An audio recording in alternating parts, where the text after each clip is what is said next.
살리는 지도자, 축복받는 리더십이라는 제목으로 말씀을 전하고자 합니다. 리더십이 중요합니다. 한 가정이 죽고 사는 것도 그 가정의 가장이나 지도자가 중요하고, 직장에서도 사업체에도 지도자가 중요합니다. 교회에서도 지도자가 너무나 중요합니다. 지도자란 무엇입니까? 누구입니까? 영향력을 끼치고 영향력을 행사한다면 누구나 지도자입니다. 그런 의미에서 우리 모두가 가정에서, 직장에서, 교회에서 지도자라고 할 수 있습니다. 그렇다면 여러분, 오늘 우리가 하나님 말씀을 통하여 정말 하나님 앞에 축복받는 리더십, 공동체를 살리는 리더십은 과연 무엇이겠는가? 여기에 대해서 말씀을 통하여 살펴보려고 합니다. 여러분, 우리 가정을 살리고 교회를 살리고 내가 속한 공동체를 살릴 수 있는 그런 귀한 리더십은 어떤 리더십일까요? 하나님 앞에 칭찬받고 하나님 앞에 축복받는 리더십의 원리는 무엇이겠습니까? 오늘 우리는 이 해답을 바리새인들의 리더십을 통해서, 그들의 실패한 리더십을 통하여 우리가 긍정적인 리더십에 대해서 살펴보고자 합니다. 오늘 우리가 읽은 본문에는 바리새인들의 실패한 리더십에 대해서 예수님이 말씀하고 있습니다. 마태복음 23장에는 예수님께서 7번씩이나 바리새인과 서기관을 향하여 화 있을진저 너희 외식하는 자들아, 이렇게 책망하는 장면이 나오고 있습니다. 바리새인들의 실패한 리더십을 통해서 오늘 우리는 하나님께 칭찬받고 축복받는 리더십의 비결을 우리는 발견할 수 있습니다. 우리 가정을 살리고 교회를 살리고 우리가 속한 공동체를 살리는 하나님 앞에 칭찬받고 축복받는 리더십은 과연 무엇이겠습니까? 첫째로, 축복받는 리더십은 예수님을 올바로 알리는 예수 이정표 리더십입니다. 하나님께 칭찬받는 리더십은 우리의 말과 행동을 통하여 예수님을 드러내고 예수님을 보여줄 수 있는 그런 삶의 자세, 그런 영향력이야말로 하나님 앞에 칭찬받고 축복받는 리더십이라 할 수 있습니다. 여러분, 오늘 본문에 나오는 바리새인과 서기관들은 예수님으로부터 위선자들아, 너희에게 화가 있을지어다, 이렇게 책망을 받았습니다. 그들은 분명히 이스라엘의 종교 지도자임에도 불구하고 예수님으로부터 왜 이런 책망을 받았겠습니까? 왜냐하면 그 사람들은 예수님이 누구인가를 확실히 아는데 실패했습니다. 그리고 사람들이 천국 들어가도록 하나님의 말씀으로 안내해 주는 것이 아니라 천국 들어가지 못하도록 막고 있었다라는 겁니다. 자기들도 천국에 들어가지 못할 뿐만 아니라 다른 사람 들어가려고 하는 사람들로 막아서 방해하고 있었다라는 거죠. 여러분, 바리새인들이 전도할까요? 전도하지 않을까요? 오늘 예수님의 말씀에 의하면 바리새인들도 전도를 합니다. 전도를 하되 그 전도된 사람들을 하나님 나라에 들어가도록 전도해야 되는데, 자기들이 만든 그 율법적인 규례와 자기 말에 복종하도록 그렇게 이야기하고 가르쳤다라는 거죠. 예수님께서 여기에 대해서 신랄하게 비판합니다. 마태복음 23장 15절 말씀, 율법학자들과 바리새파 사람들아, 위선자들아, 너희에게 화가 있다. 너희는 개종자 하나를 만들려고 바다와 육지를 두루다니다가 하나가 생기면 그를 너희보다 배나 더 못된 지옥의 자식으로 만들어버리기 때문이다. 여러분, 이 사람들이 예수님께 사람들을 인도하지 않기 때문에 주님께서 비난합니다.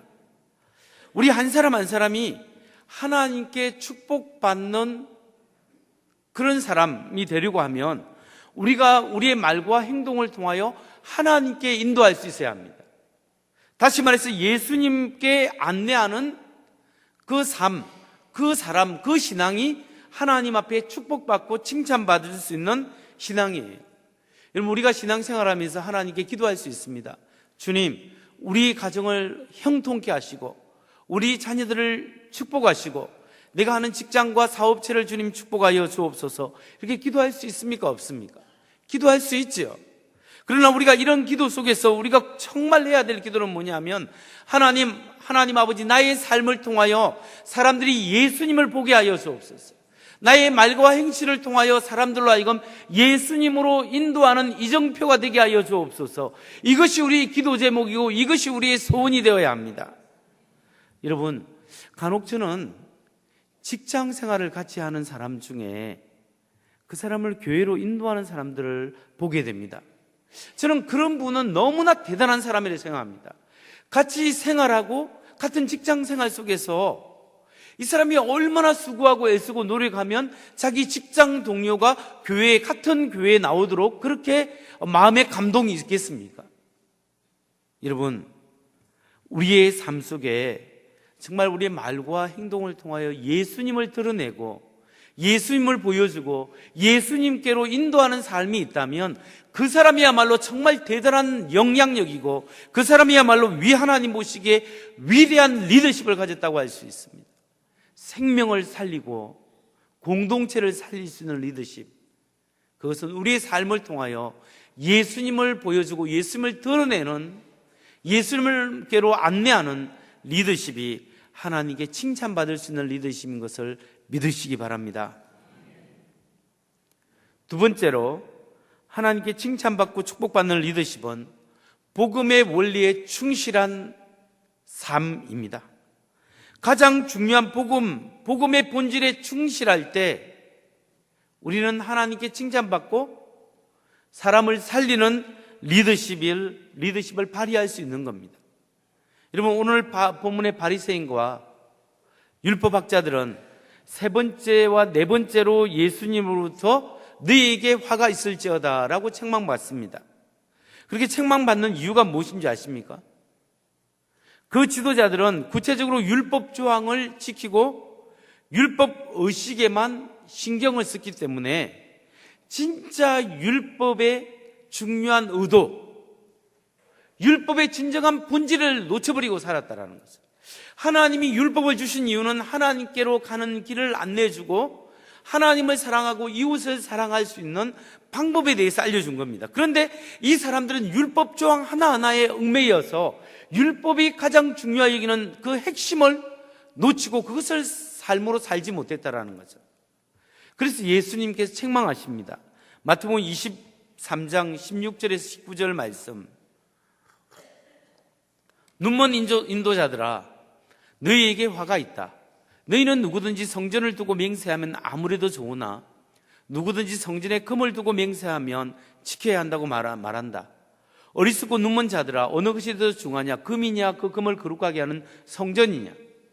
또 너희는 누구든지 제단을 두고 맹세하면 아무래도 좋으나 누구든지 그 제단 위에 있는 제물을 두고 맹세하면 지켜야 한다 하고 말한다. 눈먼 자들아, 어느 것이 중하냐? 제물이냐 그 제물을 거룩하게 하는 제단이냐? 여기서 이 바리새인 사람들은 본질에 충실하지 않는 거예요. 자기의 이권과 관련된 것은 말씀도 뒤틀어서 자기에게 유익하게 만들어버리는 겁니다. 진짜 중요한 것은 소홀히 여기면서 자기에게 이익이 되고 자기가 관심 있는 분야는 정말 중요하다고 사람들에게 가르친 거예요. 여러분, 바리새인과 서기관들이 정말 무엇을 제일 중요시 여겨야 되는데 그 소홀히 여긴 것이 무엇일까요? 예수님께서 말씀하시되 마태복음 23장 23절에 정말 중요한 것에 대해서 이야기합니다. 율법학자들과 바리새파 사람들아, 위선자들아, 너희에게 화가 있다. 너희는 박하와 해양과 근처의 11조를 드리면서 정의와 자비와 신의와 같은 율법의 더 중요한 요소들은 버렸다. 그런 것들도 반드시 했어야 하지만 이것들도 소홀히 하지 말았어야 했다. 지금 바리새파 사람들은 율법 조항의 가장 귀중한 것들을 행했습니다. 그 사람들은 박하와 해양과 근처의 11조를 드렸다. 이게 뭐예요? 채소 나물 같은 것도 거두어가지고 그게 하찮은 것도 11조를 하고 양념의 향료회 같은 그것도 수입이 생기면 거기에 대해서도 11조를 했어요. 그러니까 귀중한 것 주수입뿐만 아니라 하찮은 것들도 11조를 했으니까 얼마나 대단하게 하나님 말씀을 살려고 한 사람들입니까? 그런데 왜 이 사람들이 예수님께 책망을 받죠?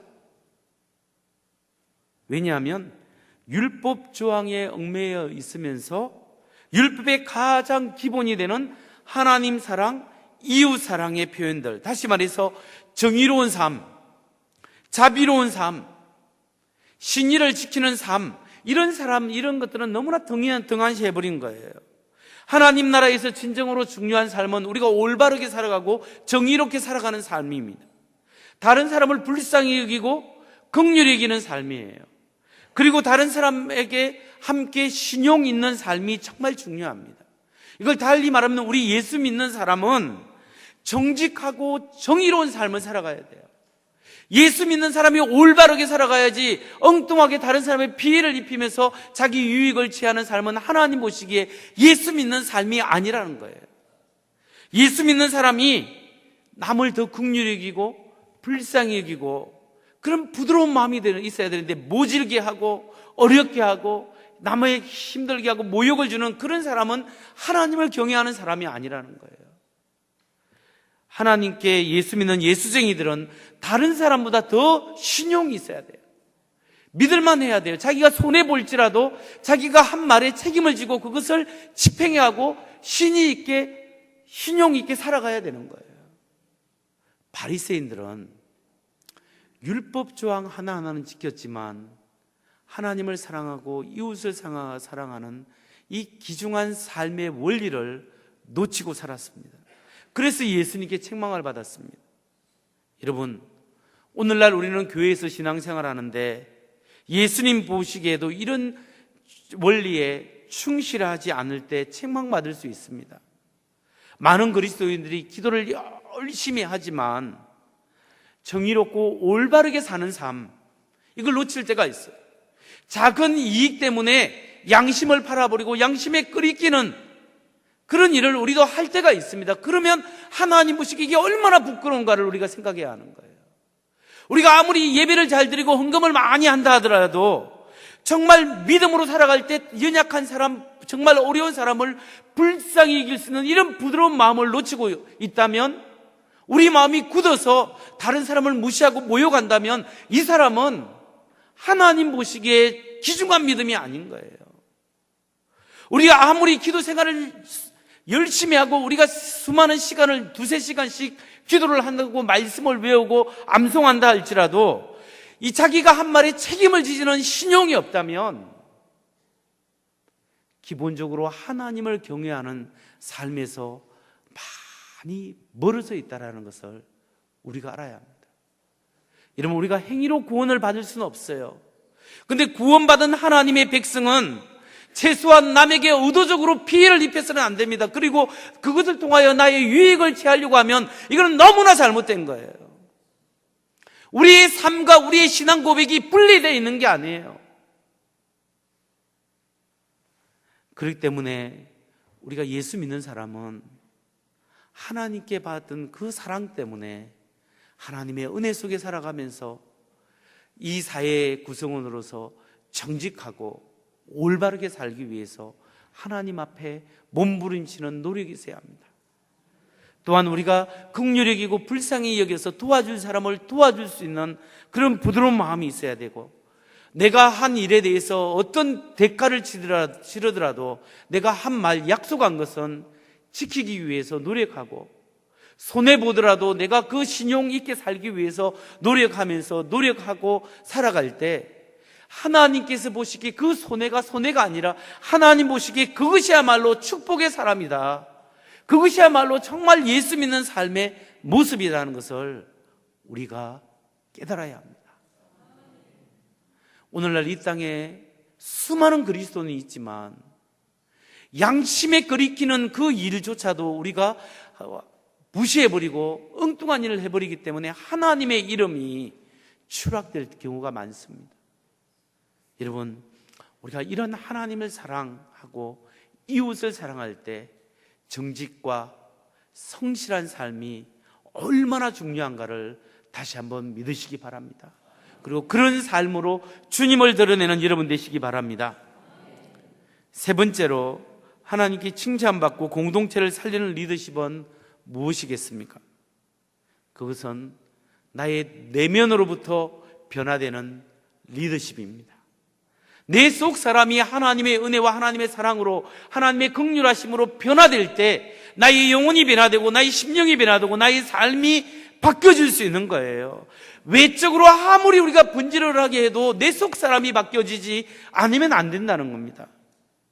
여러분, 오늘 본문에서 바리새인들의 결정적인 실수들, 결정적으로 예수님께 책망받는 일이 무엇인 줄 아십니까? 바리새인들의 실패는 그들의 외적인 리더십을 추구했다는 데 있습니다. 하나님 앞에 경건한 삶을 보이고 경건한 연습을 하고 예배도 잘 드리고 헌금도 잘하고 하나님 앞에 신실하게 기도 생활도 하고 말씀도 연구했지만 그들의 마음속에 변하지 않았기 때문에 탐욕과 부정과 시기와 교만이 그 안에 가득 차 있었다는 거예요. 실제로 자기의 신앙 상태는 이 정도인데 사람들에게 보이기는 이 정도로 보이기 때문에 그래서 주님 앞에 이게 윗선이다, 외식하는 자들이라고 그렇게 이야기하는 겁니다. 마태복음 23장 27절 28절에서 율법학자들과 바리새파 사람들아, 위선자들아, 너희에게 화가 있다.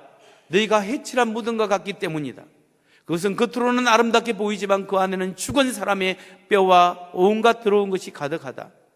이와 같이 너희도 겉으로는 사람에게 어렵게 보이지만 속에는 위선과 불법이 가득하다. 예수님께서 오늘 막 바리새인들을 책망하는데 어찌 보면 이 말씀이 오늘 나의 모습을 책망하는 말씀으로 무겁게 느껴지는 겁니다. 예루살렘에는요, 유월절만 되면 수많은 사람들이 몰려듭니다. 외부에서 수많은 사람들이 몰려들어서 예루살렘 성이 가득 차게 되는데 유월절이 이스라엘의 3대 절기이기 때문에 이걸 지키기 위해서 오는 거죠. 그런데 그 지역의 사람들이, 돈 있는 사람들은 바위 틈에 자기 무덤을, 집안 무덤을 만들어서 하지만 돈 없는 사람은 땅에 묻지 않습니까? 그런데 그 유월절에 사람들이 와서 무덤이나 이런 데에서 앉고 지나고 눕게 되면 부정하게 되는 거죠. 그러면 7일 동안 부정하기 때문에 유월절을 지키는데 이것을 망치게 되는 거죠. 그러니까 이런 피해를 방지하기 위해서 그때만 되면 해칠해서 칠을 해가지고 하얗게 칠해서 여기는 무덤이요 이렇게 표시를 다 해놓는 거예요. 그러니까 거기에 앉거나 쓰거나 지나가지 않는 겁니다. 그런데 어떻습니까? 칠은해서 잘 아름답게 보이지만 그 안에는 시신이 있는 거예요. 바로 이처럼 바리새파 이 사람들은 너희가 겉으로는 번지르하지만 속 사람의 교만과 위선과 시기와 교만, 자기를 드러내는 이런 교만한 마음, 위선이 가득 찼다는 것을 예수님께서 지적하시는 거예요.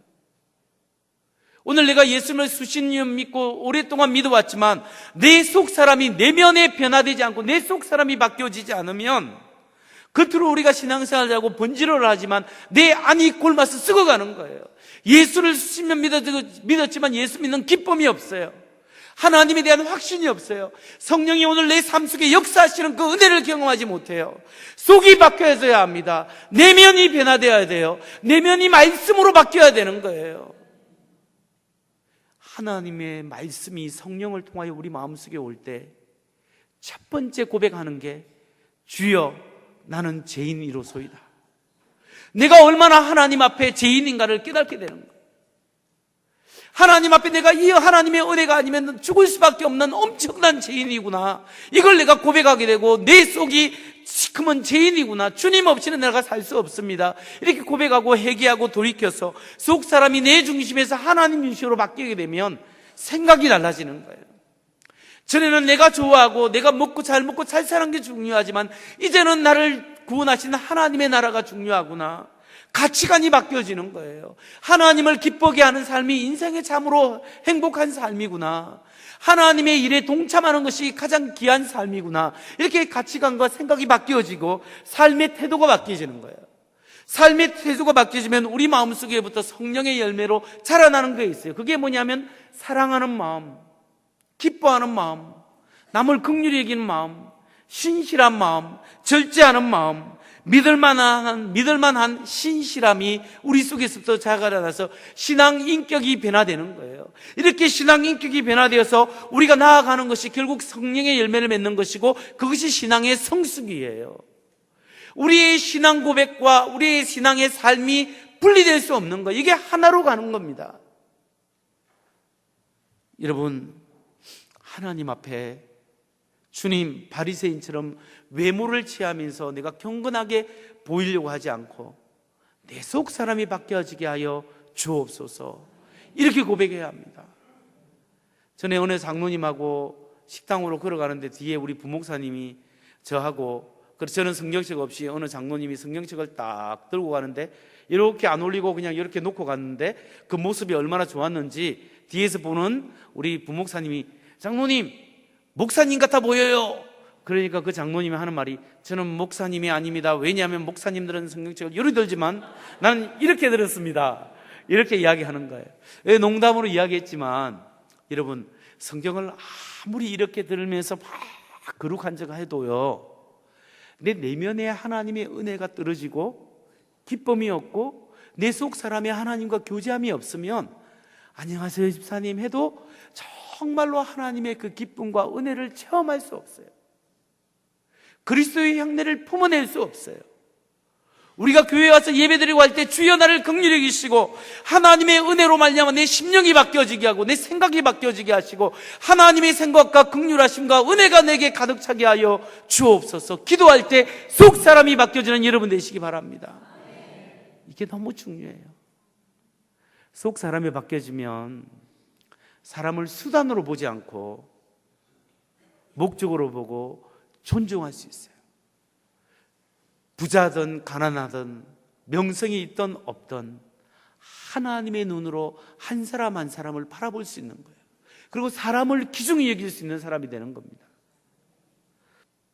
문제는 예수 믿고 내 속 사람이 성령님과 깊은 교제 속에서 하나님이 주시는 마음과 생각과 그 은혜를 경험하게 될 때 우리는 옳은 것이 무엇인가를 분별하고 진짜 가치 있는 것이 무엇인가를 알 수 있습니다. 여러분, 오늘 하나님 앞에 나와서 하나님 속이 문드러진 내 자신을 바라보면서 하나님 이렇게 교만하고 이렇게 굳은 마음, 이 내 마음을 예수님의 십자가의 보혈로 깨끗하게 용서하여 주옵소서. 성령님이 이 시간 새롭게 하시고 하나님께 받은 용서와 사랑의 은혜를 받았으니 나도 그 받은 은혜와 사랑으로 나도 사랑하게 하시고 용서하게 하시고 하나님 앞에 정직과 성실의 신앙의 열매를 맺어갈 수 있도록 주님 도우시고 이 부족한 사람을 통하여 예수님을 보여줄 수 있는, 예수님을 안내해 줄 수 있는 예수 이정표가 될 수 있도록 주여 나를 긍휼히 여겨 주옵소서. 기도할 때 우리의 영혼이 새롭게 되기를 바랍니다. 말씀을 정리합니다. 어떤 위치에서든지 남에게 영향력을 끼칠 수 있는 사람은 지도자입니다. 지도자는 하나님 앞에 반드시 하나님이 그 사람에게 결산한 날 책임을 물을 그날이 있다는 것을 우리가 기억해야 합니다. 야고보서에서 야고보 선생님은 3장 1절에 이렇게 이야기합니다. 나의 형제자매 여러분은 선생이 되려고 하는 사람이 많아서는 안 됩니다. 여러분이 아는 대로 가르치는 사람인 우리가 더 큰 심판을 받을 것입니다.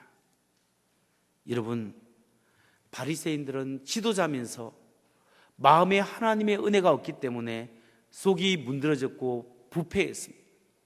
오늘 우리가 어떤 위치, 어떤 역할을 감당하더라도 내 안에 하나님의 은혜가 있고 하나님의 사랑과 자비하심 속에서 하나님과 깊은 교제가 있다면 우리는 성령의 음성을 들을 수 있고 성령의 인도하심 속에 살 수 있고 하나님 앞에 칭찬받는 인생이 될 줄 믿습니다. 오늘 외적인 경건의 모습을 취하지 않고 성령과 교제하는 깊은 변화의 삶, 주여 나를 변화시키시고 예수 믿고 새롭게 되었으니 더욱 새롭게 하여 주옵소서. 기도할 때 우리 속 사람이 변화되는 여러분 되시기 바랍니다.